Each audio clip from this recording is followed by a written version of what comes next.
What does it mean to protect your peace? Why don't you sit with me for a minute and we'll talk about it. Can we talk?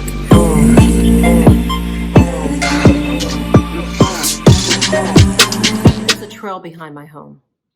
And most days of the year, I walk that trail. Usually, I walk that trail to walk my dog, but oftentimes I walk that trail as kind of like a little bit of personal therapy for myself. If there's a decision that I need to make, I walk that trail. If there is a thing that I'm a little bit crazy and I'm trying to figure out related to my career, my job, something that I'm focusing on and I can't kind of figure out the numbers or something's going on or there's a contract I'm looking at or a conference call that's really got me a little worked up about it and I need to unwind, I walk the trail. It's a wooded space. I can be in that space within minutes of walking out my back door.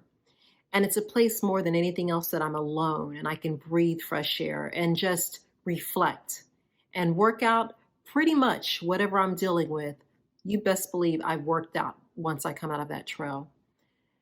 But there was one day not too long ago when I was on that trail in the midst of the pandemic. I do know that much. And I found myself I found myself rejoicing.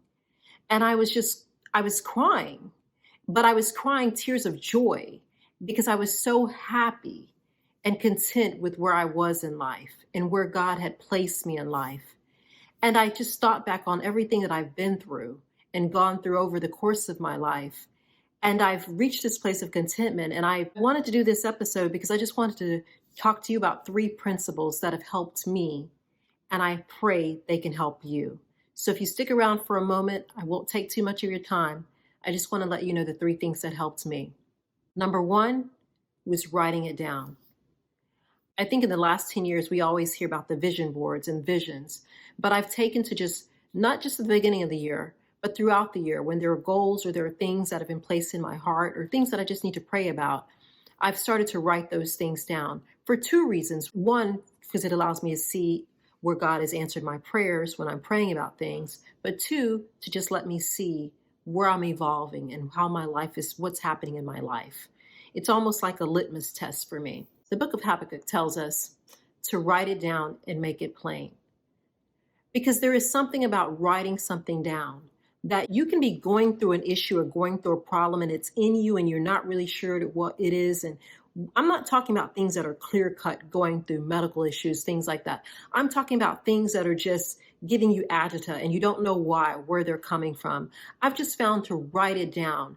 You can have dominion over something once you can name it. But when you can't name it, it's very hard to fight something. So the first thing I've thought about is just writing it down, getting it to pen to paper, looking at it, even if you're feeling a lot of discord and unhappiness or something's wrong. And again, I'm not talking about you need therapy because I'm not a therapist, but I'm saying those times when you know something's not right, write it down, figure it out. Even if it's a part of your dreams and what you're trying to do, write things that are preventing you from reaching the goal that you're trying to reach, just so that you know what it is you're battling. And once I've written it down, I've often found there's something else I find, and that's that I've entered the season of letting go. The season of letting go can manifest in different ways. It can be a season of time to end relationships. It could be time to change a career. It could just be a time to change your whole life. For me, I found that scripture is often something that gives me direction no matter where I am in life. So when it comes to seasons, I go back to the one that sticks out to most.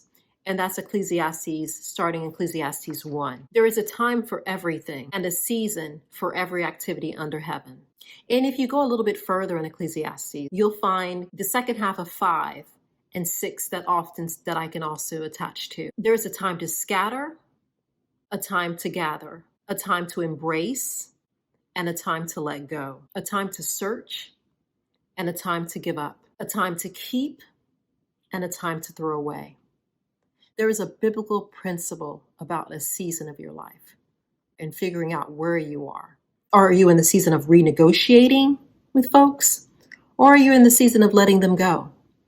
And before you can run off and just get rid of people in your life, I think about people in a pyramid for me, with your spouse being at the top of that pyramid, intimate partners, family in the second part of that pyramid, close family in the second part of that pyramid, third part being friends. And actually, second and third areas can be interchangeable for some people, and I realize that. But for me, that's how it goes.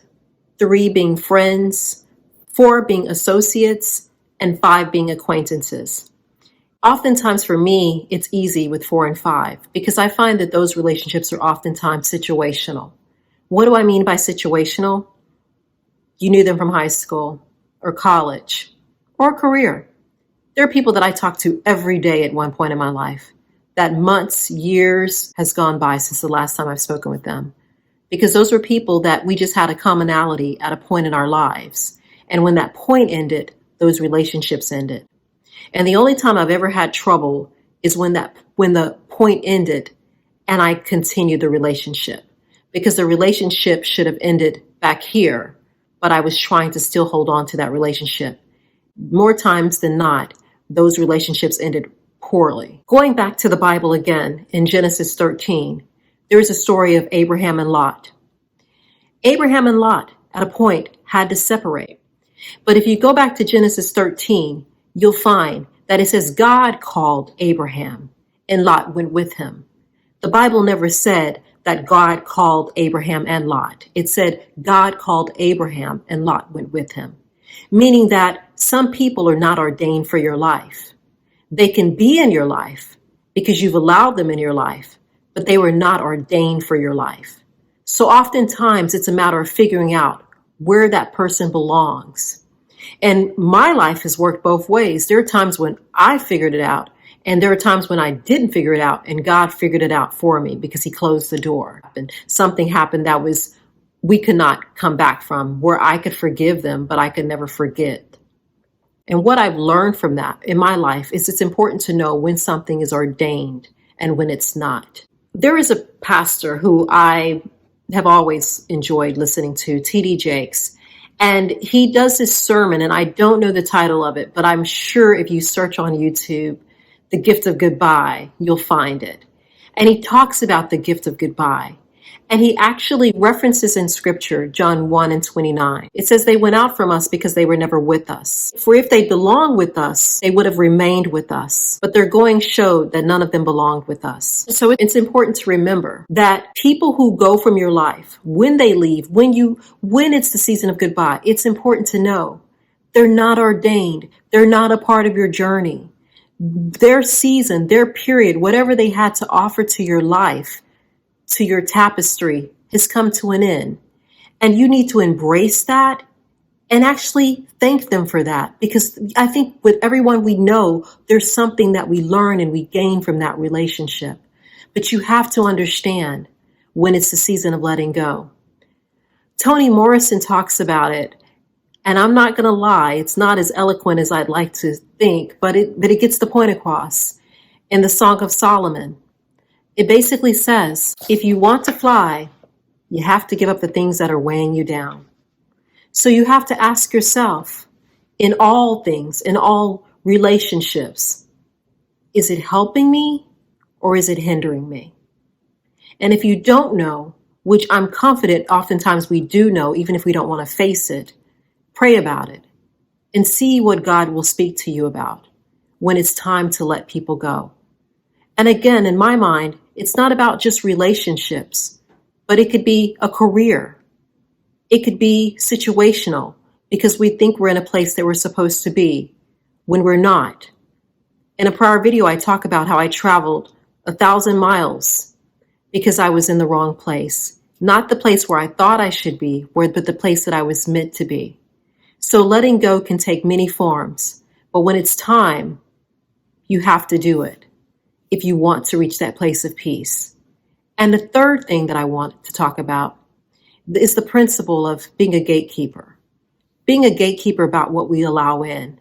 I think these last few years is a great time to talk about that because with all the social and the political, and let's not forget a whole pandemic, whether you believe it or not, your life has been impacted by it. There has been a lot of things that could steal your joy and take away from your contentment. And I've found that it's most important to be a gatekeeper. I found that it's important to turn off social media. It's important to turn off the news when I feel my joy being stolen, when I feel that I'm losing my place of contentment. And when I speak about contentment, I'm not talking about everything in my life being absolutely okay. I'm talking about Merriam-Webster's dictionary definition of peace. Peace is defined as a quiet and calm state of mind. It's not about where you are right now, but it's about what's inside of you. And when you found that place of peace, principle 3 applies: being a gatekeeper, maintaining that peace, ensuring that you maintain that peace. I'm so sensitive about it that I used to I'm a detective story kind of love the detective murder mysteries kind of person, was stuck on investigation discovery. But then I found at night I was double locking my doors and getting up before I fell asleep and checking and double checking the alarm. And I realized that was stealing my peace. You have to be perceptive. I'm hoping you've already figured out and gotten rid of those people who steal your peace in the season of letting go. And if they're family or someone you can't get rid of, at least limit the access. Because your peace is exactly that. It's your peace. And you're responsible for your peace. You're to be a gatekeeper for your peace. So those 3 principles is what I wanted to offer. Write it down so that you can have dominion. 2, figure out, are you in the season of letting go? And if you are, execute accordingly. And 3, and most important, once you've found that peace, learn to be a good gatekeeper. Guard your heart. The Bible talks about the principle. Proverbs 4:23 states, above all else, guard your heart, for everything you do flows from it. So guard your heart, guard your mind. And with that being said, I hope that you've gotten something out of this episode. And as always, I look forward to hearing from you. So please shoot me a note. And if you like this content, please like the video. If you didn't like it, dislike the video, because it gives me insight no matter what. And absolutely subscribe to this channel. Thanks, and I look forward to hearing from you soon. Take care now. Goodbye. Can we talk?